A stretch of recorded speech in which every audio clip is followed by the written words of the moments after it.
Hi viewers, welcome to our channel. రోజు మనం దీపారాధన చేసుకునేటటువంటి ఇత్తడి కుందులు ఈజీగా క్లీన్ చేసుకోవడానికి చింతపండు, నిమ్మకాయ, ఉప్పు, ఇసుక ఇవేమీ లేకుండా ఈ లిక్విడ్ తోటి, అంటే విమ్ వాళ్ళదండి ఇది. విమ్ శుద్ధం అండి. మనకి ప్రతి పచారీ సామాన్ల కొట్లో కూడా ఇది దొరుకుతుంది. మనం తెచ్చుకొని పెట్టుకుంటే రోజువారీ సామాన్లు ఈజీగా ఇట్లా రుద్దుకోవచ్చు. షాంపూ లాగా ఉంటుందండి. చక్కగా ఇట్లా వేసేసుకొని లిక్విడ్ పీచు పెట్టి మనం రుద్దుకోవటమేనండి.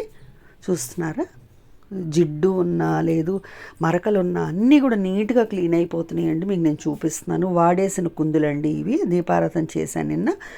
ఆ కుందులు చూడండి, తెల్లగా మెరిసిపోతాయండి. మామూలుగా అయితే మనం నిమ్మకాయ, చింతపండు వాడతాం, ఉప్పు వేసి రుద్దుకుంటాం. ఏదీ లేకుండా కొంచెం లిక్విడ్ వేసేసి పీచు పెట్టి రుద్దుకోవటమండి. విమ్ బ్రాండ్ అండి, శుద్ధం లిక్విడ్. మీరు కూడా ట్రై చేయండి, చాలా ఈజీగా ఉంది. Thank you.